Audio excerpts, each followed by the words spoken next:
బయలుదేరుచున్న ఆ నీతి సమీపముగా ఉన్నది, నేను కలగజేయు రక్షణ బయలుదేరుచున్నది, నా బాహు జనములకు తీర్పు తీర్చును, ద్వీపవాసులు నా తట్టు చూచి నిరీక్షణ గలవారగుదురు. ఆమేన్, హల్లెలూయా. చూడండి, నా నీతి సమీపంగా ఉంది, నేను కలగజేయు రక్షణ బయలుదేరుతుంది, నా బాహు జనములకు తీర్పు తీర్చును, తర్వాత ద్వీపవాసులు నా తట్టు చూసి నిరీక్షణ గలవారగుదురు. ఆమేన్, హల్లెలూయా. సో ఎవరైతే దేవుడు నాతో మాట్లాడుతున్నా అంటారో వాళ్ళందరూ కూడా మెసేజ్ పెట్టండి. సో దేవుడు ఏం చేస్తాడంటే తీర్పు తీరుస్తాడంట. ఆయన బాహు జనాలకు తీర్పు తీరుస్తాడు. ఆయన రక్షణ తీర్పు బయలుదేరి ఆయన కార్యాలను జరిపిస్తుంది. రైట్. తర్వాత ద్వీపవాసులు నా తట్టు చూచి నిరీక్షణ గలవారగుదురు. మా వాళ్ళందరూ కూడా దేవుని వైపు చూసి నిరీక్షణ గలవారగుదురు. వారు నా బాహువును ఆశ్రయింతురు. ఎవరు ఆశ్రయిస్తారు? వారు నా బాహువును ఆశ్రయింతురు. ఆకాశము వైపు కన్నులెత్తుడి, కింద భూమిని చూడుడి. అంతరిక్షము పొగవలె అంతర్జ్ఞానమగును, భూమి వస్త్రము వలె పాతగిలిపోవును, అందులో నివాసులు అటువలె చనిపోదురు. నా రక్షణ నిత్యముండును, నా నీతి కొట్టివేయబడదు. చాలా ఎంత బ్యూటిఫుల్ గా దేవుడు చెప్తున్నాడంటే, ఇక్కడ యేసుక్రీస్తు గురించిన ప్రవచనం. అంటే ఇంతసేపు ప్రాఫిటిక్ రెవల్యూషన్ మనం చూసాం. ఇప్పుడు యాక్చువల్ గా లోగోస్ అంటే అందులో చెప్తున్నది ఏంటంటే, నా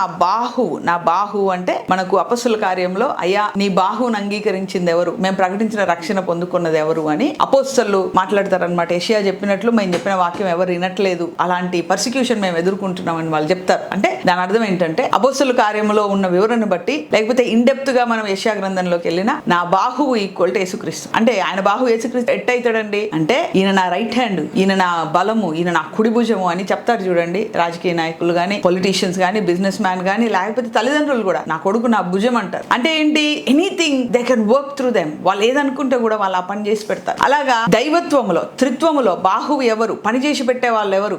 త్రిత్వములో ఒక ఆలోచన పుట్టగానే దాన్ని పనిచేసేది ఎవరు? యేసయ్య పని చేస్తాడు. కాబట్టి యేసయ్య ద్వారా ఆయన రక్షణ సమీపంగా ఉంది, యేసయ్య ద్వారా ఆయన నీతి సమీపంగా ఉంది. సో యేసుక్రీస్తు భూలోకానికి వస్తాడు, మీకు రక్షణ కలుగజేస్తాడు అని ప్రవచిస్తున్న విధానం. అయితే జనాలందరూ కూడా ఆలోచిస్తారు, ఏంటబ్బా ఈ రక్షణ? పేతురు రాసిన పత్రికలో 1 అధ్యాయం 1:10 ఉంటుంది. సో ఇంతకు ముందు ప్రవచించిన ప్రవక్తలు ఆ రక్షణ ఎట్టిదో, రాబో ఆ మహిమ ఎట్టిదో పరిశీలించి చూసిరి, అది వాళ్ళ నిమిత్తం కాదు కానీ మీ నిమిత్తమే అయినట్టు వాళ్ళు గ్రహించిరి అన్నట్టుగా వాళ్ళు రాస్తున్నారు. అంటే యెషయా ప్రవక్త గాని, ఇర్మియా గాని, వీళ్ళందరూ కూడా రాస్తున్నారు, రక్షణ వచ్చును, బాహు వచ్చును, మహిమ వచ్చును, లెమ్ము, తేజరులు ఇవన్నీ రాస్తున్నారు. కానీ వాళ్ళకి అర్థం కావట్లా అసలు ఏంటి ఈ రక్షణ, ఎలాగుంటది ఈ మహిమ అని. అంటే అది యేసుక్రీస్తు బాహు, యేసుక్రీస్తు అనే బాహువు ద్వారా అది బయలుపరచబడిపోతుంది. ఆ రక్షణ సంపూర్ణమయ్యే దినం ఎలా ఉంటుందంటే, కింద భూమిని చూడి అంతరిక్షము పొగవల వెళ్ళిపోతుంది, భూమి చుట్టుకొని వెళ్ళిపోతుంది, భూమి వస్త్రం వల్ల పాతగిలిపోవును, అందులో నివాసులందరూ కూడా వెళ్ళిపోతారు. అంటే ప్రకటన గ్రంథంలో చూస్తాం కదండి, నూతన నిబంధనలో ఇది ఒక కొత్త నూతన భూమియు నూతన ఆకాశము, ఆకాశం నుండి దిగి వస్తున్న నూతన యెరూషలేము అని చెప్తారు. పాత భూమి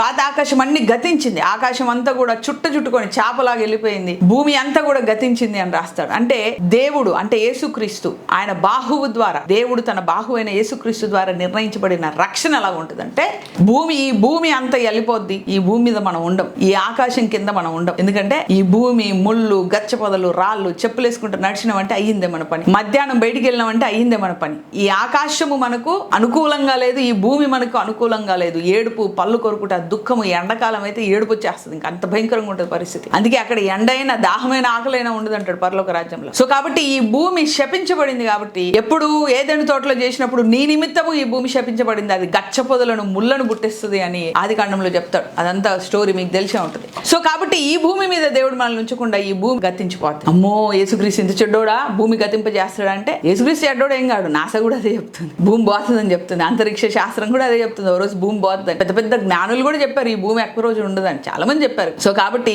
యేసయ్య ఆ మాట చాలా క్లియర్ గా చెప్తూ, ఈ భూమి ఉండదు, ఈ ఆకాశం ఉండదు, నూతన భూమి నూతన ఆకాశం మీదకి మిమ్మల్ని తీసుకెళ్తాను, అదే మీ రక్షణ. ఆమేన్. మన రక్షణ అంటే యేసుక్రీస్తు నా దేవుడు అనడంతో ఆగిపోలా, బాప్తిజం తీసుకోవడంతో రక్షణ ఆగిపోలా, అంతము వరకు సహించిన వాడే రక్షింపబడును అంటాడు మత్తయి సువార్తలో. అంతము వరకు సహించి క్రీస్తుతో మనము లేపబడి ఆయన నూతన యెరూషలేములో, నూతన భూమి, నూతన ఆకాశం, నూతన యెరూషలేములో మనం నివాసం చేస్తున్నప్పుడు మన రక్షణ సంపూర్ణమవుతుంది. రక్షణ అంటే పేరు మార్చుకోవడం మాత్రమే కాదు, అంగీకరించడం మాత్రమే కాదు, బాప్తిజం మాత్రమే కాదు, బోధించడం మాత్రమే కాదు, అంతము వరకు సహించి నూతన యెరూషలేములో చేరడమే రక్షణ. అందుకే 5వ వచనంలో ఏమంటుందంటే, రక్షణ బయలుదేర్చున్నది కాబట్టి వాళ్ళు నా బాహు అయిన యేసుక్రీస్తుని ఆశ్రయిస్తారు. ఆశ్రయించినప్పుడు ఏమవుతుంది? భూమి వస్త్రం వల్ల పాతగిలును, నా రక్షణ వాళ్ళకు బయలుపరచబడును అని చెప్తున్నాడు. గాడ్ నీతిని అనుసరించి వారులారా నా మాట వినుడి, నా బోధను హృదయమందు ఉంచుకున్న జనులారా ఆలకించుడి, మనుష్యులు పెట్టు నిందకు భయపడకుడి, వారి దూషణ మాటలకు దిగులు పడకుడి. ఆమేన్, హల్లెలూయా. చూడండి, ఇవన్నీ కూడా మనకు ఆదరణ కలిగించే మాటలు. మనుష్యులు పెట్టే నిందకు ఎంత భయంకరం అంటే, అంత నిందలు పడుతున్నప్పుడు దేవుడు దేవుడు ఏమంటున్నాడు ఇక్కడ, మనుష్యులు పెట్టు నిందలకు భయపడకుడి, వారి దూషణ మాటలకు దిగులు పడకుడి. అలాంటి మాటలు వినిస్తున్నప్పుడు అవసరమా ఇవన్నీ అని మనిషి అన్నోడికి బాధ కదా, అవుతుంది కదా. సో అలాగన్నప్పుడు దిగులు పడకుడి, దూషణ మాటలకు భయపడకుడి, దిగులు పడకుడి. వస్త్రమును కొరికివేయినట్లు చిమ్మట వారిని కొరికివేయును,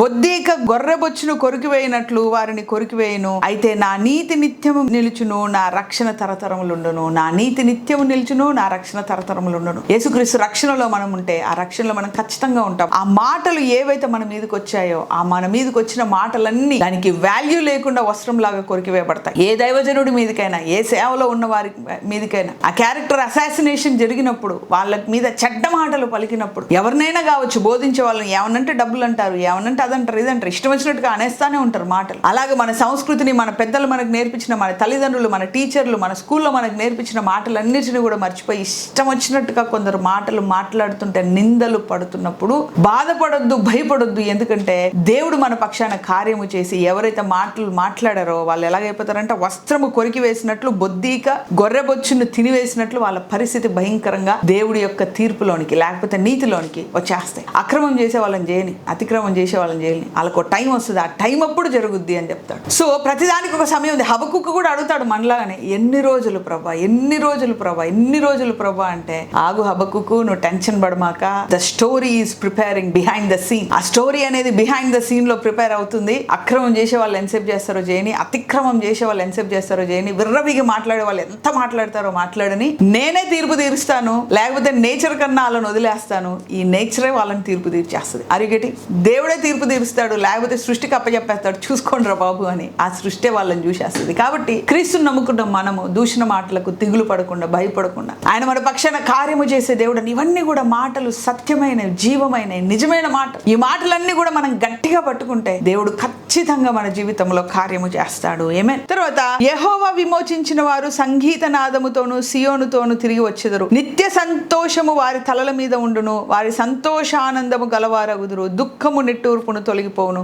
నేనే మిమ్ము నోదార్చువాడను, చనిపోవు నరునికి తృణమాత్రమగు నరునికి నువ్వెందుకు భయపడుదువు. నేనే మిమ్మల్ని ఓదారుస్తాను, చనిపోయే నరుడికి తృణమాత్రుడగు నరునికి నువ్వెందుకు భయపడతావు. భయపడాల్సిన అవసరం లేకుండా చాలా మంది భయపడి వణికిపోయి నోరు తెరవలేని పరిస్థితి. అవును ఉంటది, కానీ మనం భయపడాల్సిన అవసరం లేదంట. అంటే భయపడకుండా ఇష్టం వచ్చినట్టుగా వాగమని కాదు, కానీ అంతరంగంలో భయముతో బ్రతకాల్సిన అవసరం లేదు. మన దేవుడు మనకు విమోచన కలిగజేస్తాడు. యెహోవా విమోచించిన వారు సంగీత నాదము చేస్తారు. అప్పుడు ఎర్ర సముద్రము చీలి వాళ్ళందరూ కూడా నడుచుకుంటూ వచ్చినప్పుడు మిరియాము సంగీత నాదం చేసిందంట. ఇక్కడ కూడా అగాధ జలములు సముద్ర జలములను ఎండిపోజేసింది ఎవరు? యెహోవా బాహువే. యెహోవా బాహువు ఎండిపోజేసినప్పుడు వాళ్ళు సంగీత నాదం అంటే ఎర్ర సముద్రాన్ని చీల్చింది. అంటే ఇదంతా బిబ్లికల్ లాంగ్వేజ్. మన లాంగ్వేజ్ లో చెప్పాలంటే యేసుక్రీస్తు లెమ్ము, పూర్వకాలంలో నువ్వు ఎంత బలముతో లేచావో అలాగే ఇప్పుడు లెమ్ము. ఎర్ర సముద్రాన్ని చీల్చింది నువ్వే. ఎర్ర సముద్రాన్ని చీలి బయటకు వచ్చిన తర్వాత జనాలు ఎలా సంగీత గానం చేశారు. ఇప్పుడు ఇశ్రాయేలు ప్రజలను మరలా రక్షించడానికి బబులోను చేతిలో నుంచి నువ్వు అలాగ బలముగా లేస్తే వాళ్ళు రక్షింపబడతారు అని.